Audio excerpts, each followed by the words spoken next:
Muy buenas tardes. Un saludo especial en nombre de la doctora Gloria Estela López Jaramillo, presidente del Consejo Superior de la Judicatura, de los demás magistrados que integran la corporación. De igual forma, un saludo muy especial en nombre de la doctora Marilucero Novoa Moreno, directora de la Escuela Judicial Rodrigo Lara Bonilla. Sean todos bienvenidos a esta conferencia virtual denominada el control de constitucionalidad material de la ley en el Estado social y democrático de derecho, que hace parte del ciclo de capacitación en derechos humanos y derecho internacional humanitario. Entender con claridad las particularidades que son propias de las sendas de control de constitucionalidad es buscar confrontar las disposiciones del instrumento internacional y de su ley aprobatoria con el contenido integral de la Constitución, para así determinar si las mismas se ajustan o no a nuestra Carta Política. La conferencia del día de hoy tiene como propósito abordar el control constitucional de la ley como una institución propia de los sistemas presidencialistas. Por lo tanto, este control puede ser formal y material, y es así que trata de analizar sus alcances constitucionales en cabeza de todos los jueces de la República. El día de hoy tenemos el gusto de contar con el doctor Juan Carlos Arias Duque, abogado y filósofo, especialista en Derecho Penal, docente en Derecho Penal, Procesal Penal y Constitucional en varias universidades del país. Ha sido magistrado auxiliar de la Corte Suprema de Justicia, defensor público, consultor y litigante. Actualmente se desempeña como magistrado auxiliar en la Jurisdicción Especial para la Paz. Tan pronto termine la exposición, nuestro conferencista invitado el día de hoy dará respuesta a algunas de las preguntas que se formulen a través del chat de participación. Doctor Juan Carlos Arias Duque, es un gusto tenerlo con nosotros. Bienvenido, tiene el uso de la palabra. Bueno, muy buenas tardes.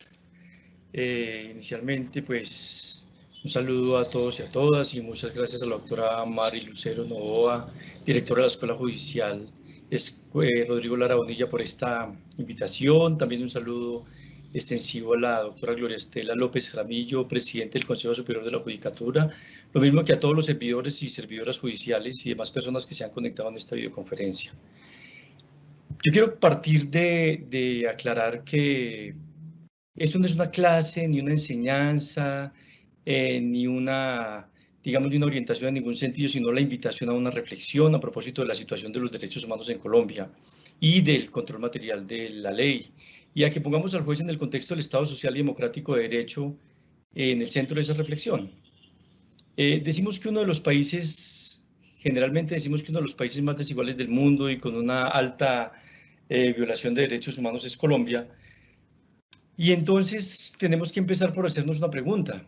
¿Y esto quién tendría que haberlo cambiado? ¿Dónde está el centro? ¿Quién debería ser o cuál debería ser la actividad del Estado llamado a cambiarla? Y un poco la reflexión está orientada a que todo parece indicar que era la Administración de Justicia, es el juez. Un poco lo que quiero plantear ahora es el papel del juez, precisamente la perspectiva de ese control material de todos los jueces. No es un tema de la acción constitucional, ni es un tema de todos los jueces al aplicar las sentencias, al proferir las sentencias, y por tanto quisiera partir de unos a priori respecto a los cuales quisiera caminar rápidamente porque pues son imprescindibles para poder orientar la reflexión que queremos hacer. El primer a priori por el que queremos pasar es que Colombia es un Estado presidencialista. ¿Y eso qué quiere decir? Que en el mundo después de las revoluciones burguesas específicamente se fueron generando dos modelos constitucionales, uno que fue el sistema parlamentario y otro que fue el característico de Norteamérica, que fue el sistema presidencialista. El sistema parlamentario parte de un respeto irrestricto a la soberanía legal y al pueblo que se expresa en la ley, y por tanto existen mecanismos para evitar que el juez se inmiscuya en las tareas del legislativo, porque al juez en aquel modelo, por lo menos inicialmente, se le consideraba como la boca de la ley y en relación con ella el juez no tenía ninguna posibilidad distinta de aplicarla. Digamos que eso podríamos decir que es lo que convierte al juez en operador judicial. Diferente la propuesta del administrador de justicia propia del Estado social para el que llevamos, pero lo que quiero llamar la atención es que el sistema parlamentario es uno y el sistema presidencialista es otro. Nosotros somos un sistema presidencialista. ¿Y qué implica que el sistema parlamentario no seamos, o sea, no sea el que nosotros aplicamos? Pues básicamente que la ley no tiene el sentido que tiene allí porque ahora sí el sistema presidencialista parte del supuesto de que ninguno de los poderes está por encima de los demás. El sistema parlamentario parte de la preeminencia del sistema legislativo del Parlamento, al punto que el Parlamento elige presidente de gobierno, tiene voto de censura, tiene veto, tiene una cantidad de controles desde el Parlamento y el Parlamento es el que controla todo el Estado. En cambio, el sistema presidencialista, repito, que nosotros aplicamos, no tenemos un poder público por encima de los otros, sino que los tres poderes se colaboran, pero al no haber un poder por encima de los demás, específicamente al Poder Judicial, se le da la función de controlar a los demás, que es un poco el desarrollo al que quiero referirme cuando supere los a prioris, pero es el tema relacionado con que una cosa es el juez del sistema parlamentario y otra cosa completamente diferente, el del sistema presidencialista, repito, cuyo modelo que seguimos fue el norteamericano. Eso quiere decir que el juez del sistema norteamericano tiene una cantidad de poderes distintos a los que tiene el juez del sistema parlamentario, pero además de eso, como segundo a priori al que resulta imprescindible acercarnos, es que nosotros, además de ser un Estado presidencialista, también tenemos una connotación política y ética que llamamos un Estado social y democrático de derecho, lo cual también nos coloca en la diferencia de lo que era el Estado legal de derecho que vivía el mundo en las revoluciones burguesas. ¿Me explico? El Estado legal de derecho es el Estado en el que la manifestación del pueblo se concreta en la ley y entonces la ley es la expresión, ya lo dije, de la voluntad popular y por tanto, como por encima del pueblo no hay nadie, pues la ley es inamovible y el juez está atado irrestrictamente a la aplicación de la ley. Digamos que en ese orden podríamos decir que el sistema, el modelo de Estado constitucional, de Estado social y democrático de derecho, también le decimos modelo constitucional, se diferencia del anterior por diferentes razones. Y digo del anterior un poco como para llamar la atención sobre lo siguiente. Nosotros teníamos ese modelo de Estado hasta el año 1991 cuando cambiamos de constitución. Para decirlo en otros términos, la Constitución de 1886, la Constitución de la regeneración, con lo que uno tendría que entender que fue aquella con la que salimos de la degeneración en la que estuvimos en el Estado liberal propio del sistema federal o en el que estuvimos entre 1863 y 1886, es diferente y entonces nosotros llegamos al Estado liberal de derecho en 1886 y estuvimos allí hasta 1991. ¿Eso qué quiere decir? Eso implica que a partir del año 1991 tenemos un Estado diferente y eso implicaría que la administración de justicia del Estado social tendría que ser muy diferente, casi que diametralmente diferente a la que se aplicaba en el Estado legal. ¿Eso qué supone? Eso supone entender una cantidad de fenómenos y de situaciones que generalmente no se tienen en cuenta. Por ejemplo, la medida de la justicia no es la que está en la definición previa de la ley, en la que el juez solo es la boca por la que aquella se pronuncia. En otras palabras, en el sistema legal se entiende que la ley es la medida de la justicia. O sea que antes de que se presente el conflicto ante el juzgado, la ley ya dice cómo se maneja la justicia del caso. El sistema del Estado social parte de un supuesto completamente diferente. La justicia la administra el juez al momento de dictar la sentencia, pero no está previamente definida con igualdad para todos. Y precisamente eso implica que la ley no está por encima del orden jurídico, sino que lo que tiene esa característica es la Constitución. La Constitución se entiende que está por encima de todo, es norma de normas, nos dice el artículo 4, y en todo caso incompatibilidad entre la Constitución y la ley u otra norma jurídica se aplicarán las disposiciones constitucionales. Óigase bien, en todo caso. O sea, no hay discusión. En todo caso de incompatibilidad entre las normas constitucionales y la ley, se aplicará de preferencia la norma constitucional. Entonces, la supremacía ya no está en la ley y también podríamos decir que tampoco en el pueblo, sino en la Constitución. Y eso, repito, tiene unas claves de interpretación que son diferentes del Estado legal, porque el Estado legal implicaba lo que ya he manifestado, que la manifestación de la justicia estaba escrita previamente en la ley, ahora no, y cada juez tiene que hacer la confrontación entre la ley y la norma constitucional para efectos de determinar cuándo aplica o inaplicaría eventualmente la Constitución. Esa otra consecuencia de poder decir que somos un Estado social y democrático de derecho es que el primero de los elementos fundantes es la dignidad humana, y esto es fundamental tenerlo absolutamente claro, en la medida en que la dignidad es, digamos, el faro que orienta todas las decisiones de la administración de justicia y, por supuesto, del Estado todo, y entonces el juez, lo primero que debe plantearse en la perspectiva del Estado social, repito, es cómo se concreta la dignidad o cómo podría no concretarse la dignidad en la sentencia que se va a adoptar. Por eso es tan importante tener en perspectiva la dignidad, porque como siguiente consecuencia, el juez es un mediador entre el ordenamiento jurídico constitucional y la realidad social. La realidad social que interviene con la sentencia. ¿Por qué? Porque la ley nos dice cómo deberían solucionarse los conflictos, pero el juez es el que, al aplicarla, hace la mediación con la realidad social. Puede suceder, y es justamente donde vamos, es el centro de este planteamiento, que el juez encuentre que al aplicar la ley llamada a regular el caso genere por sus efectos una situación inconstitucional, y es justamente cuando tiene que hacer el control de constitucionalidad, no para sacar la ley del ordenamiento jurídico, sino para inaplicarla o matizarla del caso particular. Y un poco cuando refería al principio del reclamo a la judicatura, es un poco entendiendo que hemos sido formados en general en la Constitución de 1886. Estos principios que desarrolla la Constitución de 1991, como el juez como mediador, pareciera que todavía no hacen parte fundamental ni de la formación universitaria y tal vez no determinante de la formación judicial. Y por tanto tenemos una justicia como si fuera la justicia del Estado liberal de derecha, como si no hubiéramos pasado de la Constitución de 1991, y es un poco lo que motiva esta reflexión. Y llamo la atención sobre que el funcionario judicial, todo funcionario cuando se posesiona y cuando enfrenta la función pública, jura cumplir la Constitución, jura lealtad a la Constitución, nada más que a la Constitución.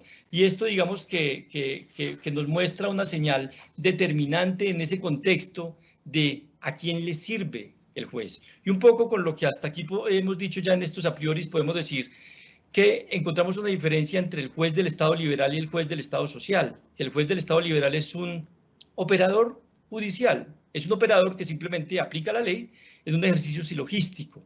Ya vamos a mirar cómo el juez del Estado social no es un operador judicial. El juez del Estado social administra justicia.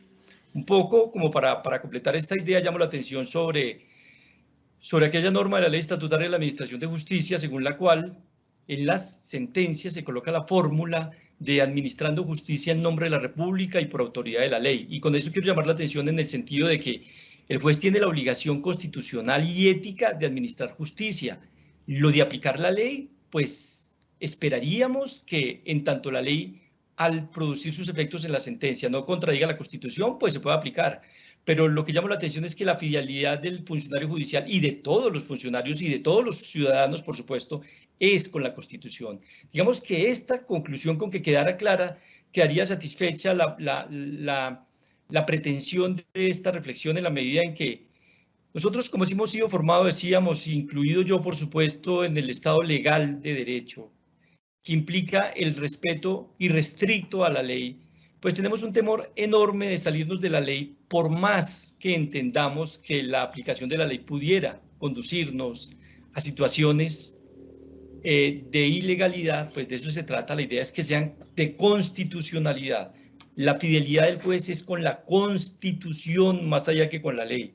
El artículo 122, que es donde tenemos el juramento, llama la atención específicamente a quién le debe fidelidad el funcionario judicial. Y cuando digo funcionario judicial, digamos que integro a todo lo que hay en torno del funcionario judicial, los litigantes, las partes. Por decirlo de alguna manera, es una forma de expresar administración de justicia.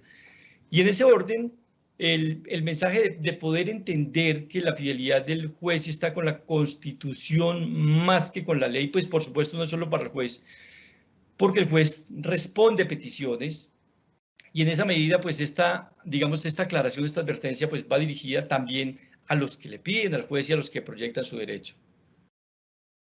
Por eso entonces, hablando de control de constitucionalidad, pues podríamos decir en una clasificación muy sencilla, hay otras un poco más complejas, pero quiero una mucho más sencilla para poder desarrollar la idea en tan poco tiempo.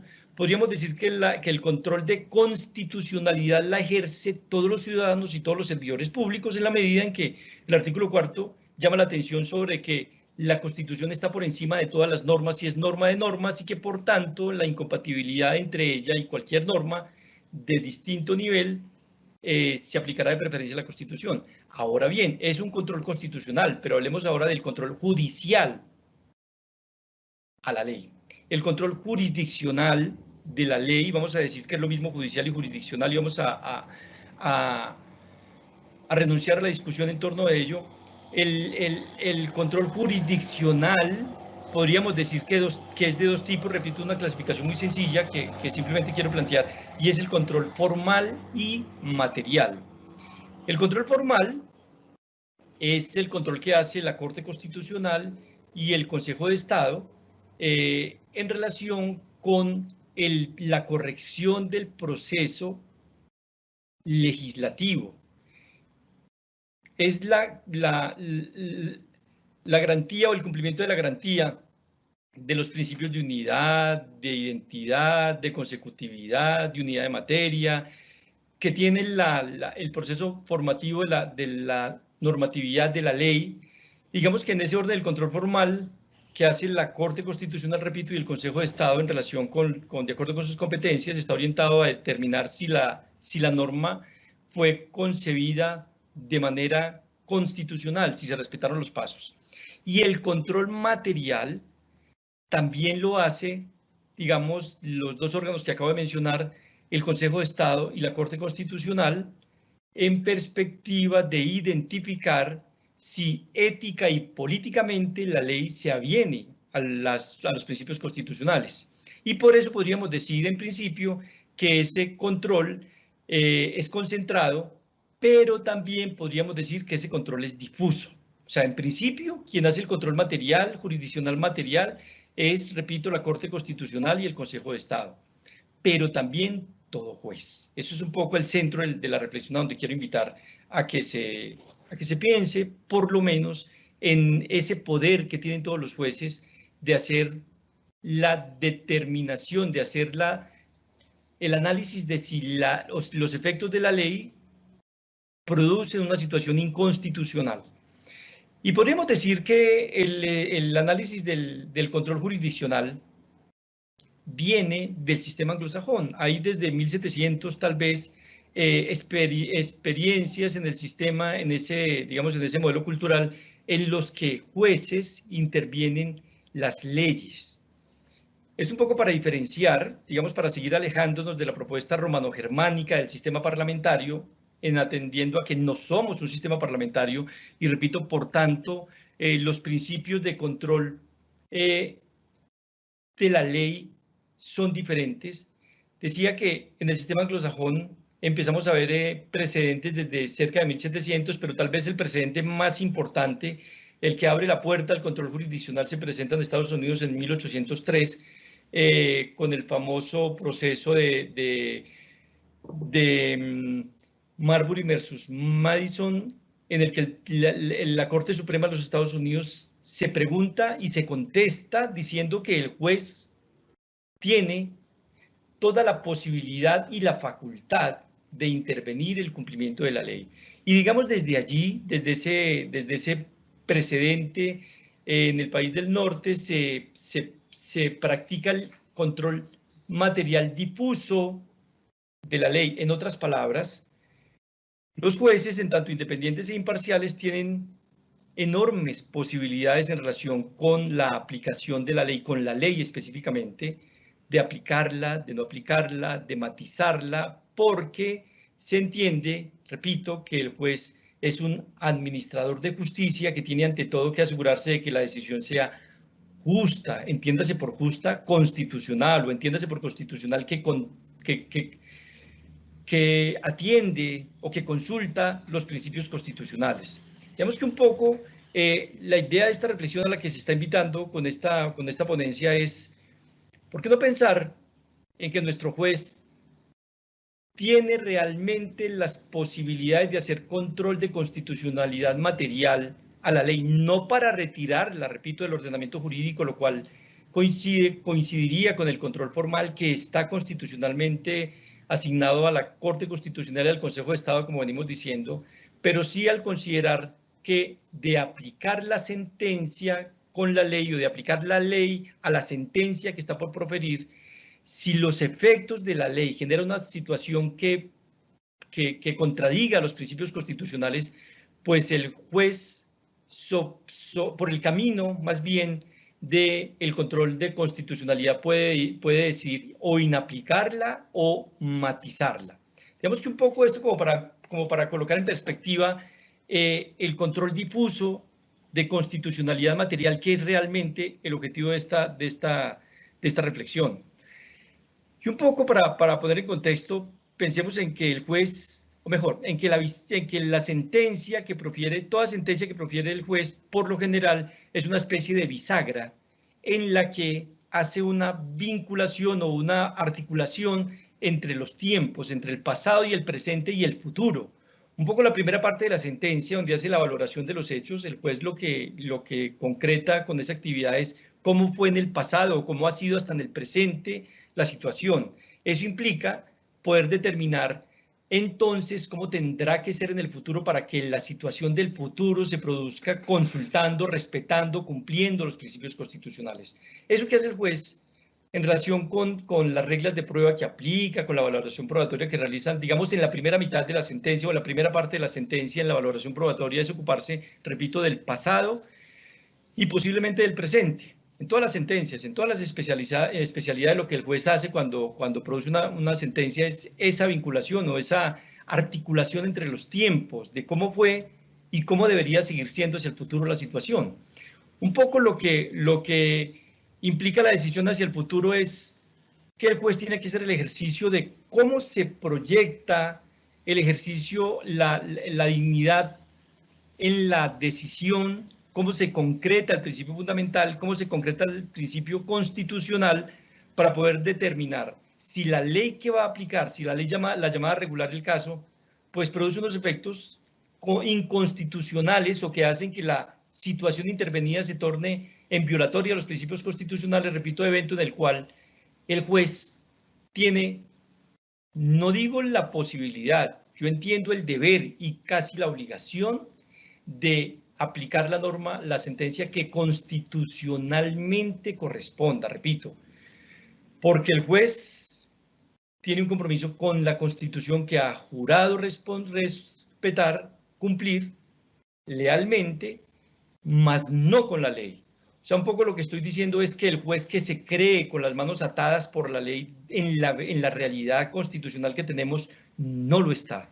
Y no solo no lo está, sino que tiene unas enormes posibilidades de abrir el escenario en el cual proyecta la justicia, porque repito, el juez no es un administrador, el juez es un aplicador de la ley en el Estado legal, pero aquí en el Estado constitucional es un verdadero administrador de justicia. Y un poco la discusión en relación con el futuro del juez y con la ubicación del juez en el entorno constitucional o en el entorno del Estado social y democrático de derecho está referido justamente a que es diferente al juez del Estado legal, al juez del Estado liberal. Esa valoración que hace el juez entonces es la que nos lleva a poder determinar si la aplicación de la ley es o no constitucional por sus efectos. Y hay que tener claro que el juez del Estado social, repito e insisto, es diferente al juez del Estado social.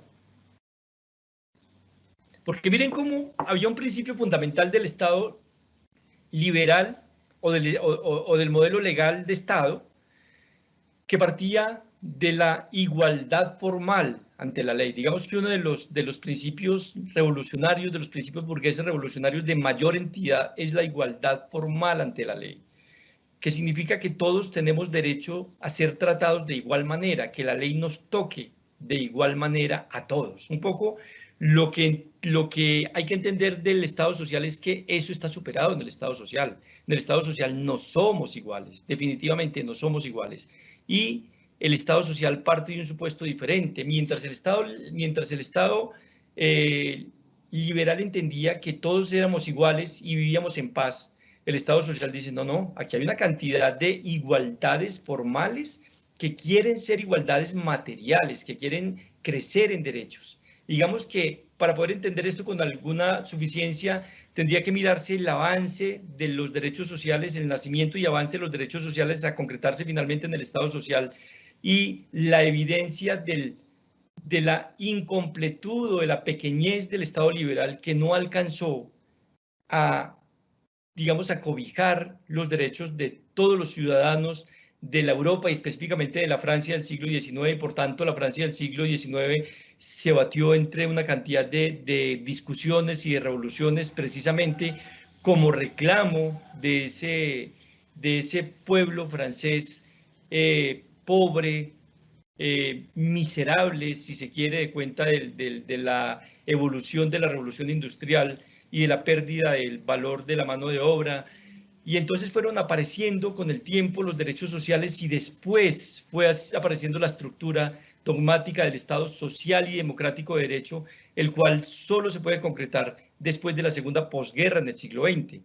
Y entonces parte del supuesto, repito, de que todos no somos iguales y somos diferentes. Y el Estado, mientras aquel Estado liberal partía de la comprensión de que todos somos iguales, el Estado social parte de la comprensión de que somos diferentes, con diferentes necesidades, con diferentes carencias, y por eso el Estado tiene que cubrir de manera diferente, o la ley tiene que cubrir de manera diferente a las personas. Hay unas personas discriminadas a las que hay que colocarles de alguna manera o con un subsidio o con una ventaja en la misma condición de las demás personas para la igualdad de oportunidades, y en general el supuesto desde el cual se parte en el Estado social y democrático de derecho no es de la igualdad formal, sino de la equidad.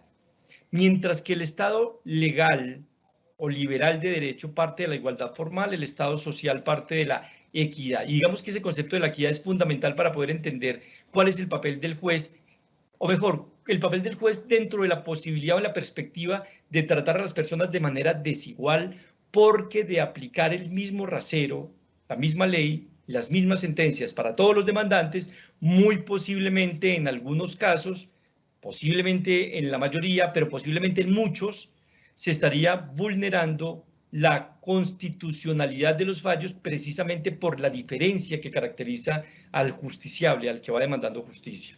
Entonces es muy importante tener en cuenta en todo digamos, en toda esta reflexión, la importancia de la diferencia entre la igualdad formal como presupuesto del Estado legal y la equidad como presupuesto del Estado social. Pero además, el Estado social concibe la dignidad de una manera, ya lo mencionábamos, muy fuerte, y tiene infinidad de desarrollos. Creo que cientos de sentencias desarrollan la dignidad, pero digamos que hay una que en particular me gusta entender, me gusta desarrollar para efectos de poderlo entender porque es muy completa, es la C-143 de 2015, la C-143 de 2015, que proyecta la dignidad en 3 dimensiones. La primera es la autonomía, que es como el desarrollo de un proyecto de vida propio que puede tener la persona, en otras palabras, que viva como quiera.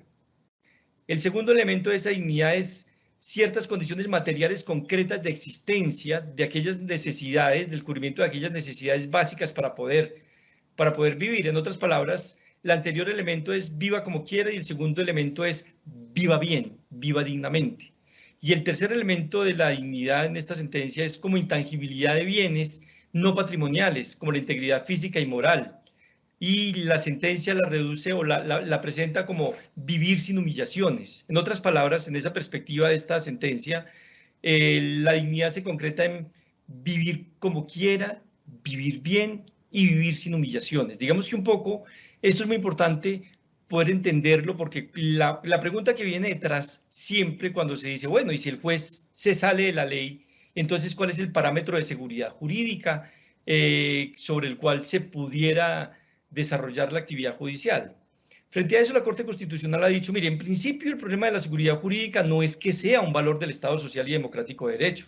O sea, no es que la previsibilidad de la decisión judicial sea trasnoche o sea un problema definitivo del Estado social. De hecho, la seguridad jurídica está garantizada con los propios precedentes, con la razonabilidad con la que se asume el problema jurídico que se concreta en la sentencia, con la segunda instancia, repito, con los precedentes de construcción constitucional del derecho fundamental del que se trata. Entonces, decía que el primer paso es identificar ese derecho que se está pretendiendo, cuál nivel de la dignidad afecta o entronca en cuál de los elementos de la dignidad. En segundo lugar, cómo se construye el derecho fundamental a partir de ese desarrollo de la dignidad. Y en tercer lugar, confrontando el derecho fundamental con la jurisprudencia constitucional que desarrolla ese derecho fundamental. Y en último lugar, contrastar todo aquello con la decisión o con la propuesta que contiene la ley para solucionar el caso en particular, y es ahí donde el juez tiene que razonar qué tan constitucional pudieran llegar a ser los efectos de su decisión para efectos de poder determinar si aplica la ley o se aparta de la ley. Un poco cuando hacíamos el reclamo, cuando añorábamos un juez que se ocupara de todos los problemas sociales, estamos pensando en un juez con gran capacidad, o estamos pensando en el Estado social, mejor, para ser más preciso, se piensa en un juez que tenga la capacidad de intervenir a las demás ramas del poder público, que tenga la capacidad de ver a la ley no en condición de subordinación, sino en condición de instrumentalidad. ¿Y esto qué quiere decir? Que la ley es un instrumento de la justicia, pero no es la medida de la justicia. Es la gran diferencia epistemológica de la ley del Estado liberal a la ley del Estado social. La ley es un instrumento de la justicia. La justicia es lo que el juez va a expresar en su sentencia. Cuando decíamos que la sentencia es una especie de bisagra entre los tiempos, debimos decir, lo que ahora hacemos, que la sentencia es la expresión de lo que el juez siente. Por eso se llama sentencia, porque el juez está expresando lo que siente a partir, primero, de la valoración probatoria que ha realizado, y segundo, de cómo es que se va a corregir la situación, que él va a intervenir con la decisión judicial. Y si se quedara solamente en la aplicación de la ley, pues se quedaría tal vez a mitad de camino o menos de lo que está llamado a hacer. Y esto pareciera que ofrece una conclusión, y es que el Estado social confía más que nada en sus jueces, más incluso que en los políticos, básicamente porque lo que hace el Estado social al darle ese gran poder al juez es identificar que el poder legislativo, ejecutivo y judicial no son los únicos poderes, y por el contrario, existen una gran cantidad de poderes sociales que se quedaron por fuera en la repartición de poderes por allá cuando se inventaron el Estado. Y esa gran cantidad de poderes, la mayoría representado en los derechos de minorías, se quedan por fuera y están preguntando cómo entonces, si el poder legislativo es la expresión de las mayorías que votan, cómo entonces el Estado social no tiene espacio para otros poderes sociales, repito. Digamos que esta reflexión se produce precisamente por el reconocimiento del Estado social, que tiene que integrar bajo su seno a todos los ciudadanos, no solo aquellos que están representados en la mayoría que se benefician de la ley. Digamos que esto implica que el juez tiene que tener una gran sensibilidad para poder sentir justicia. O sea, ya no es el juez que recuerda la ley, el juez que memoriza conceptos, sino el juez que siente. El juez que quiere el Estado social, o el juez que representa, o el juez que expresa en toda su expresión del Estado social, es un juez que siente, que tiene una profunda sensibilidad para poder entender qué es lo justo y lo injusto a partir del desarrollo que hace, del principio constitucional, del alcance de la dignidad, del desarrollo del derecho fundamental y de la situación que se va a generar con la ley a aplicar. Y esto es algo que ha hecho la Corte Constitucional de innumerables maneras. Una cantidad de sentencias muy amplias ha dedicado la Corte Constitucional a explicar el papel del juez del Estado social. Solo que por diferentes razones que tal vez no podamos entender, ese juez, en mi criterio, y ofrezco, pues por supuesto, excusas si molesto a alguien con lo que voy a decir, no ha terminado de nacer en el Estado social y de derecho colombiano. Ni el juez, ni el derecho del Estado social han terminado de nacer en el derecho colombiano. Y esto surge de la expresión de los derechos humanos. Cuando miramos la situación de los derechos humanos, o mejor, para plantearlo en una perspectiva impersonal, si aquí apareciera un extraterrestre en este momento y preguntara, ¿y por qué se produce esta cantidad de exclusión, de diferencia, de desigualdad, y de todo lo que sabemos que pasa con los derechos humanos? ¿Por qué se produce? O mejor, ¿quién era el llamado a concretar esto? Y entonces uno podría decirle, mire, pues yo no sé, pero si quiere le leo el artículo 1 de la Ley Estatutaria de la Administración de Justicia. Y el artículo 1 de la Ley Estatutaria de la Administración de Justicia, lo repito para insistir, dice que la Administración de Justicia es la parte de la función pública encargada de garantizar y hacer concretos los derechos, deberes y libertades de las personas. En otras palabras, era la Administración de Justicia la encargada de todo esto. O sea, un poco la pregunta es, bueno, ¿y por qué no ha podido ser? ¿Qué es lo que ata al administrador de justicia? ¿La ley? Es justamente lo que motiva esta reflexión, o mejor, esta invitación en esta reflexión a que empecemos a pensar en que el juez no tiene como camisa de fuerza a la ley. Eso sí, tiene como horizonte indiscutible a la Constitución y por eso, repito, tiene que tener una lectura sensible de los principios constitucionales en las situaciones que interviene. Y esto lo digo en relación con todas las especialidades del derecho. El derecho administrativo, el derecho laboral, el derecho civil, ni más faltaba el derecho penal. Tal vez es uno de los que más hace falta esa sensibilidad del juez, que sea capaz de apartarse de la ley y poder producir sentencias que realmente expresen sentimientos de sentencias de la sensibilidad que se requiere. Y podría citar muchas decisiones de la Corte Constitucional que llaman la atención sobre que la misión del juez, su misión, no sumisión como palabra integrada, sino la misión del juez no es la sumisión. La misión del juez es reaccionar de manera, si se quiere, desobediente cuando observa que al aplicar la ley los efectos que generaría en aquella sentencia son contrarios al principio constitucional y en ese evento, en tanto juró cumplir la Constitución y la Constitución es norma de normas y en todos los casos de incompatibilidad no se admite ninguna excepción. El artículo 4, si ustedes lo ven, dice y en todos los casos de incompatibilidad entre la norma constitucional y cualquier otra se aplicará de preferencia la norma constitucional. Repito, no hay ninguna excepción y por tanto ha hecho la Corte Constitucional en diferentes momentos, por unas épocas de manera mucho más intensa, por otras épocas de manera, digamos que un poco más dilatada, pero a lo largo de toda la historia de pronunciamientos de la Corte Constitucional podemos encontrar llamados al juez a que reaccione frente a la ley y que no se sienta subordinado, sino que la entienda como un instrumento de la política que sí está concretada en la Constitución política, por eso se llama así, y repito, por eso la ley es un instrumento del derecho y de la política, pero es un instrumento al fin y al cabo, pero lo que sí no se puede desconocer en la Constitución so pena o so pretexto de la legalidad de la sentencia. Un poco lo que estoy llamando la atención es que ese juez del Estado social y ese derecho del Estado social que no ha nacido es el que tiene la gran tarea de sacar adelante este Estado en la perspectiva de la felicidad común, que es básicamente lo que nos dice la Constitución como cometidos, garantizar el espacio económico, político y social justo para todos, que es lo que nos repite desde el preámbulo la Carta. Y repito, la Corte Constitucional tiene infinidad, muchos planteamientos en los que llama al juez a esto. Por ejemplo, en la T406 del 92, el doctor Ciro Angarita es tal vez la sentencia hito, el paradigma de la advertencia de ese nuevo modelo judicial.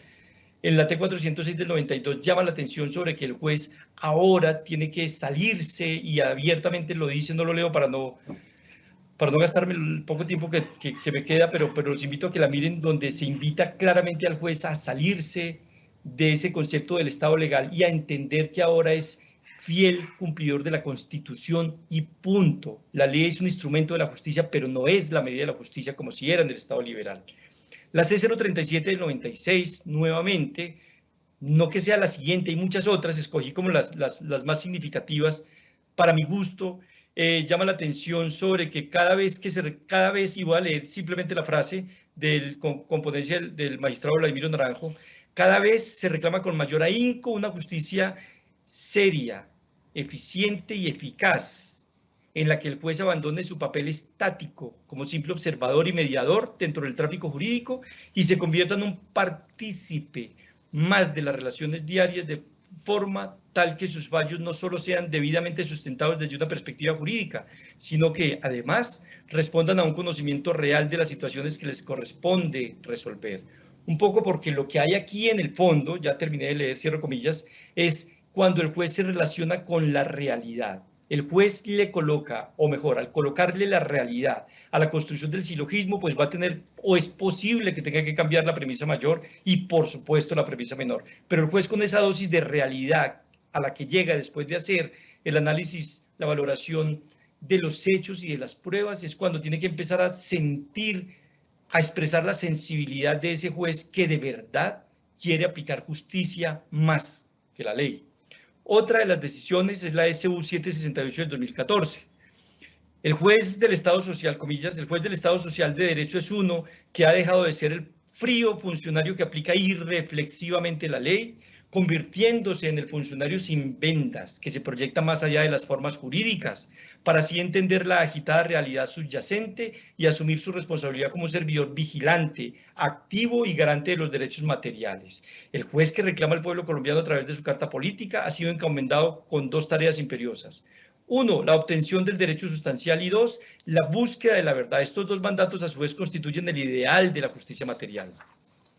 Un juez creador de derecho, la sentencia C037 le dice al juez que él, más que la boca de la ley, es expresión de un nuevo derecho. Él mismo es fuente de derecho. La sentencia y el juez son fuentes de derecho. Y en ese orden, aquel concepto según el cual la ley que aplicaba el juez con los ojos vendados implicaba que solo podía expresar cual boca de la ley lo que aquella decía ha sido superado. La C037 es otra decisión en la que la Corte, con una precisión extrema, le dice al juez que él mismo es creador de derecho.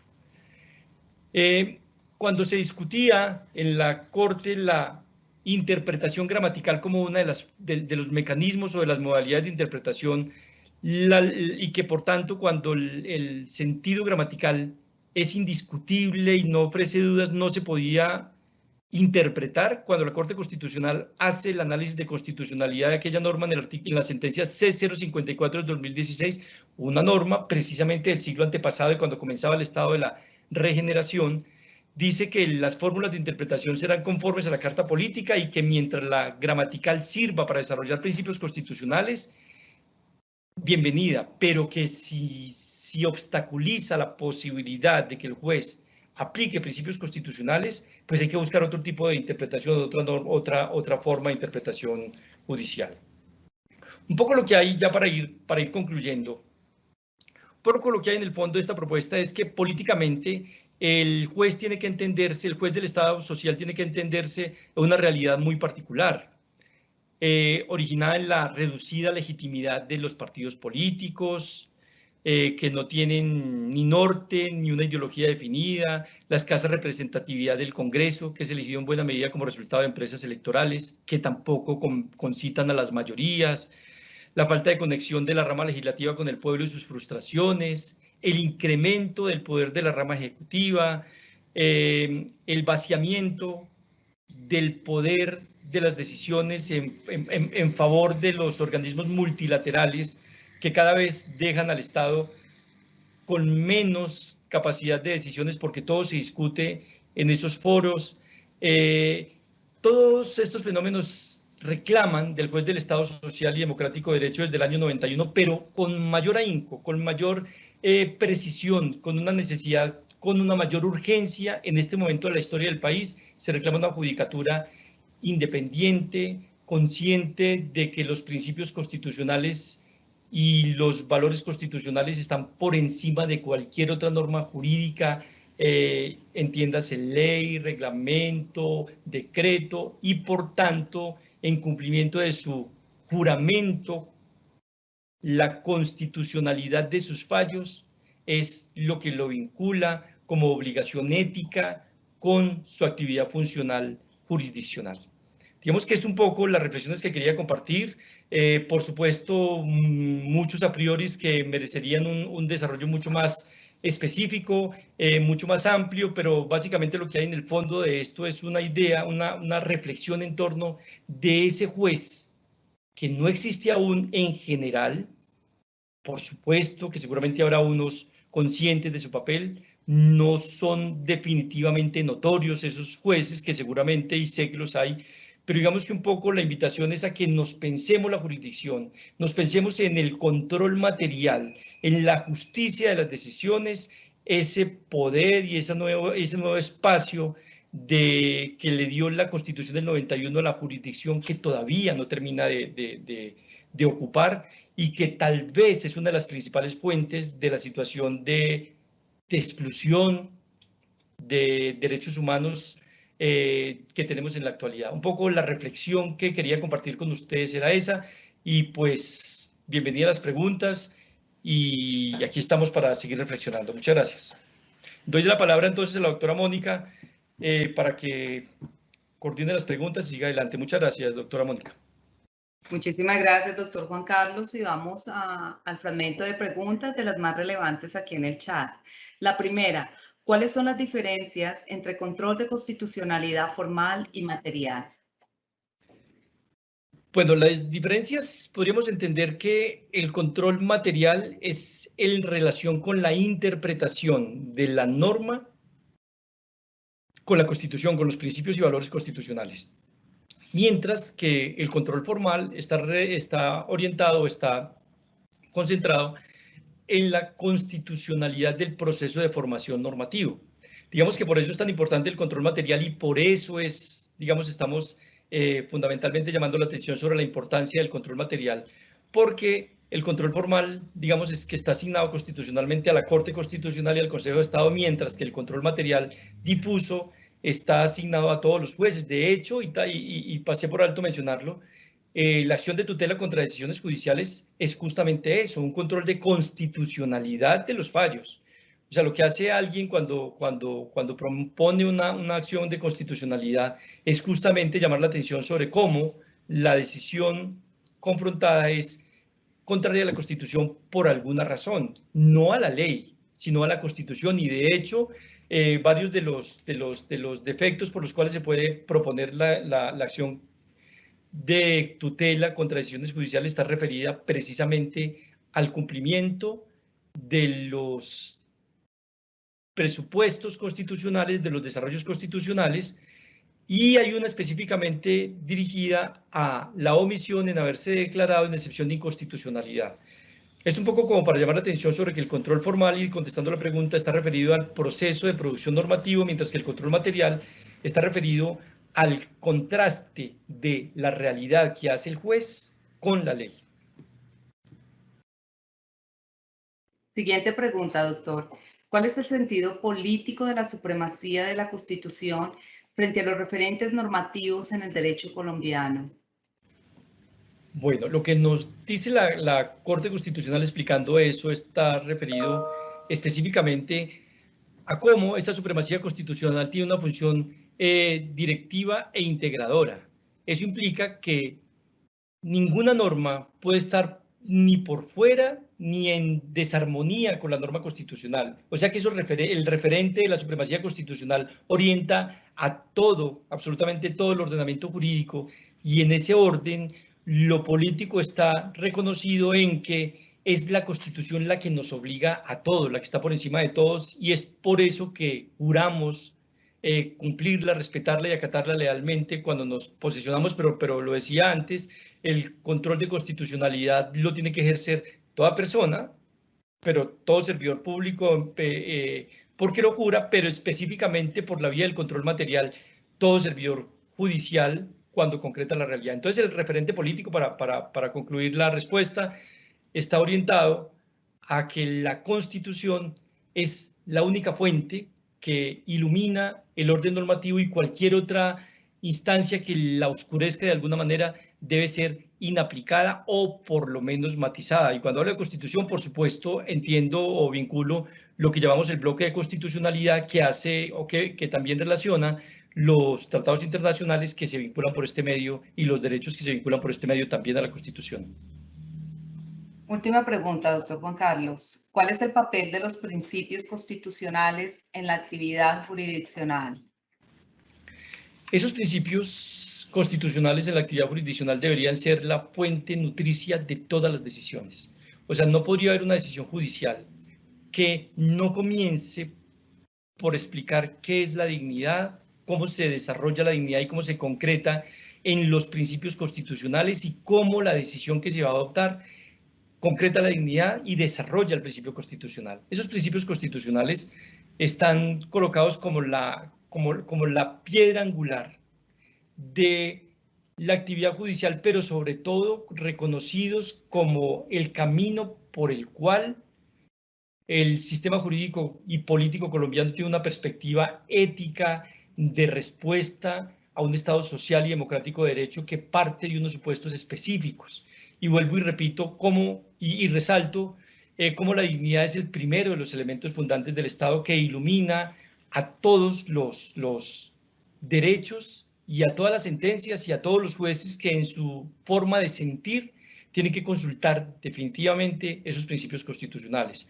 Digamos que un poco, el tiempo no nos alcanzaría, pero dada mi especialidad uno podría preguntarse cómo se puede concretar esto que estamos hablando del control material de constitucionalidad de la ley, por ejemplo, en el campo del derecho penal. Y una pregunta que simplemente quiero dejar formulada para el imaginario, para que la discutamos después con muchas otras posibilidades que tenemos es, ¿puede el juez penal salirse de los mínimos de pena previstos en la ley?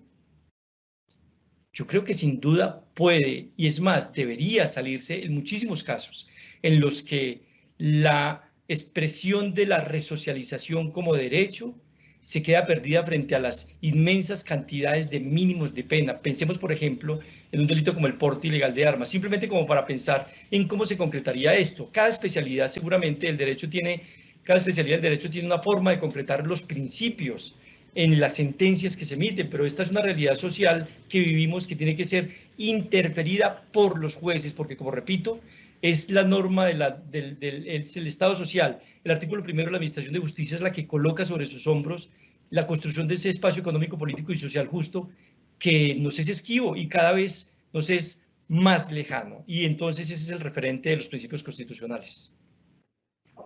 Un agradecimiento muy especial al doctor Juan Carlos Arias Duque por su excelente explicación acerca del control de constitucionalidad material de la ley como función primordial de los jueces de la República en el Estado social y democrático de derecho, tal y como usted lo acaba de mencionar, doctor. Control que puede ser formal y material cuando estando el primero a cargo de la Corte Constitucional y el segundo en el Consejo de Estado, al tiempo que el control material corresponde a todos los jueces, caracterizándose así el modelo de una administración de justicia. De nuevo, nuestros agradecimientos. Con mayor gusto, muchas gracias. Saludos a todos. Gracias a los servidores y servidoras judiciales y a las personas que actúan en el sector justicia que se conectaron a esta conferencia virtual. Muchísimas gracias y un feliz resto de día para todos.